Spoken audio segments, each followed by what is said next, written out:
I simply have no clue anymore when it comes to college football recruiting.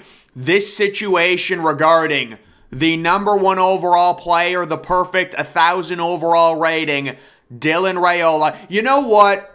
I think I'm going to give everyone a real quick timeline on this entire situation because it is so mind-boggling to see this develop if it does end up happening. So quickly, Dylan Raiola right now, there's rumors he might decommit from Ohio State, the number one overall player. Going back about a year, Georgia identified Dylan Raiola as a top quarterback. This was probably when he was ranked outside of the top 100. He's their number one quarterback. Ryan Day sees him and completely, wins him over. Raiola commits to Ohio State. He starts getting comparisons to Patrick Mahomes, and he ascends to the number one overall player in the nation. Just 3 days ago, Raiola is still committed, and we really haven't heard anything about him decommitting from Ohio State. We know that, Nebraska has his uncle as the offensive line coach. It was kind of curious that Nebraska, with the Matt Rule hire, completely overturned their staff outside of Raiola's uncle. So that was interesting that they kept him, but it was kind of spun as like, well, they like him, he's a good coach, whatever. And a few days ago, the news comes out that Jeremiah Smith, literally the number 2 overall player in the class, not the number 2 receiver, he's the number 1 receiver. The number 2 overall player in the class commits to Ohio State. So you think, oh my goodness, Ohio State, this is the best start you could possibly have. You have the top 2 players in the country, literally, both committed. One of them's a quarterback, one of them's a receiver.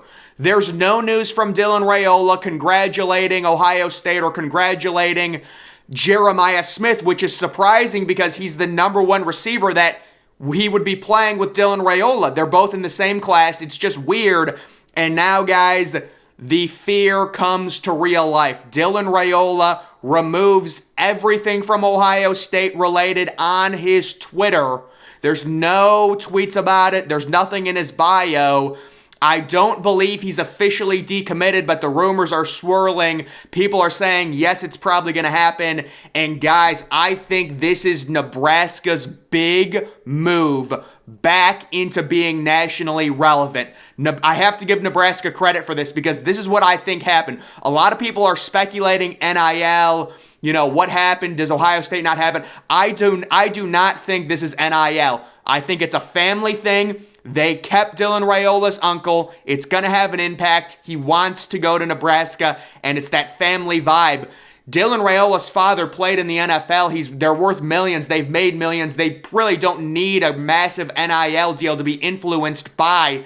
If this does end up happening, I've heard Clemson might be involved, but really it's Nebraska, and what a massive coup this would be for them. And for Ohio State, this is another number 1 overall player. First, it's Quinn Ewers, who they were able to get on campus a year early, but they got him on campus. He plays 2 snaps. He transfers away. Maybe it's for the best. Quinn Ewers doesn't look like he's really living up to the number 1 overall hype. Dylan Raiola, he's got comparisons to Patrick Mahomes, the possible decommitment watch. But it's just so shocking how this develops. Ohio State gets Dylan Raiola, the best possible weapon you could get him, the number 2 player in the nation. And he still decommits, and this is or possibly decommits. It hasn't happened. Maybe it'll happen when this video gets uploaded. I don't know.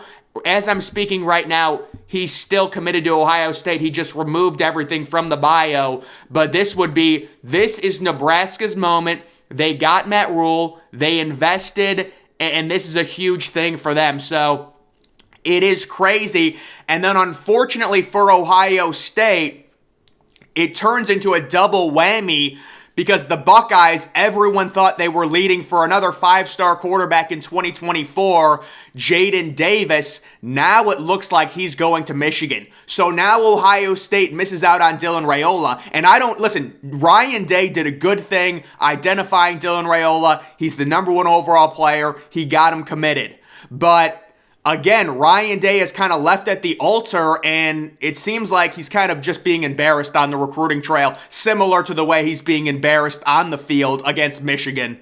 And I don't know how long I can defend Ryan Day for Ohio State anymore, because it's thing after thing. He needs to beat Georgia so badly. Ohio State needs to win this national title because, you look at the trail, you look at the NIL situation with the Buckeyes. I was looking at Alabama's class. So let's take a look at, this is Alabama's current class right now. And oh, by the way, they're supposed to land 2 more 5-star pass rushers. So that's just great. But their class is stacked. But I was seeing Alabama possibly could have 3 5-star pass rushers. Ohio State can't land 1. Alabama has 2 top 50 running backs. Ohio State lost their only running back commit because they have a horrible NIL situation and they have no money to pay him. So, guys, it is really bleak right now. I mean, you would love to think this is a situation where the kids just kind of... I don't know. I don't know. You really don't want to speculate with these young kids, what they're doing, why Raiola would remove it outside of a decommitment. I don't know. So it's not looking good for Dylan Raiola to stay in the class, which is shocking considering they got literally the number 1 offensive skill position player 3 days ago committed.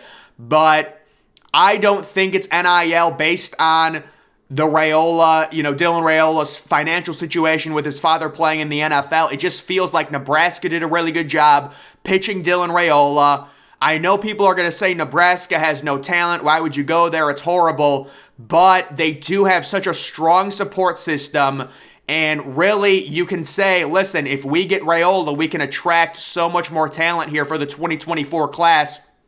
That might be what's happening there with that situation. So, certainly, we're going to have to continue to follow it, and it would be huge news in the recruiting world.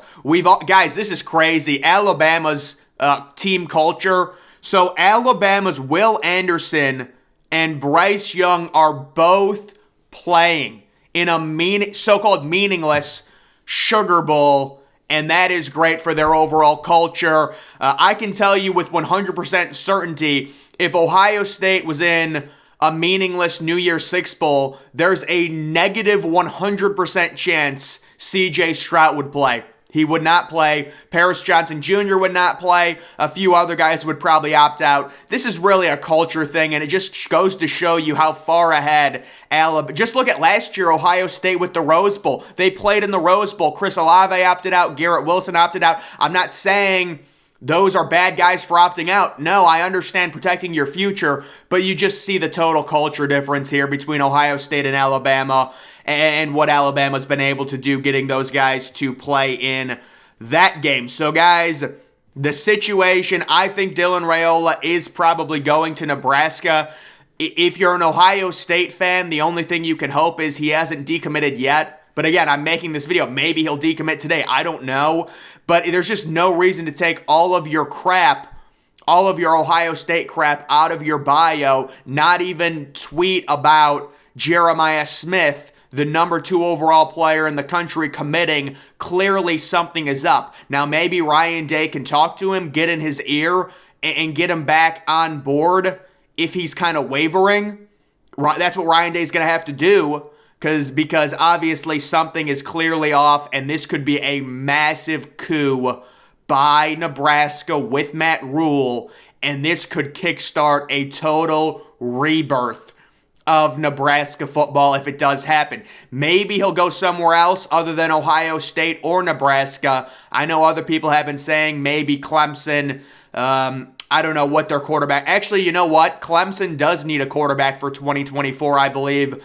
And the other thing that's a big issue is Ohio State has now dealt with this 2 times now where you have someone like Quinn Ewers committed, so the next year you can't really recruit a quarterback because Quinn Ewers is committed and the QB and the other QBs that are uncommitted see that Quinn Ewers is committed, so they don't want to go to the school with the number 1 overall quarterback the year after. Of course, it ends up not mattering because Quinn Ewers transfers out, and it's the same thing with Dylan Raiola. You may say, well, they can still get a top quarterback in 2024, but you look at 2023, they were basically completely out of the market for an elite quarterback in 2023 because of Dylan Raiola, and he might decommit it. So he might screw you for 2 classes. If you're not able to get back in on an elite quarterback in 2024, maybe you are. This is just speculation. Certainly, Ryan Day can recruit quarterbacks. We know that. But it is shocking, and you're seeing how, like, you've got a kid committed, so you can't chase anyone like the year prior, but then he decommits. And, I know Ohio State did land a quarterback commit from South Dakota who actually is a solid 4-star, but he seems more like a placeholder depth piece, transfer portal type player than an actual legitimate superstar at Ohio State. That's just speculation. Maybe the kid develops, and who knows? I mean, my goodness, Joe Burrow was a low 4-star. He became like the greatest college quarterback I've ever seen. So we really don't know. It's all speculation, but the one thing we do know, the more talent you have, the easier it is to win. Alabama's proved it time and time again. When you've got more talent, it's easier to win national titles. That's why it's important to follow recruiting and really root for your favorite team to do well in recruiting. And that's why it's so sad to see Ohio State, who probably should be getting some of these 5-star players, miss out on them because they have a horrible NIL collective. But either way, I don't think this is NIL. I don't. It would be shocking if this was some NIL thing. It seems like Nebraska did a really good job in this recruitment, keeping the uncle on staff, and that might win out. And I know people say, why would you go to Nebraska? Nebraska can get, if you've got Raiola and you've got a massive fan base that can support an NIL fund, you can attract legit talent to Nebraska. I mean, if Miami is getting top 10 classes with their dumpster fire of a program, if A&M, I mean, you can definitely do it if you get Raiola and then recruit around him.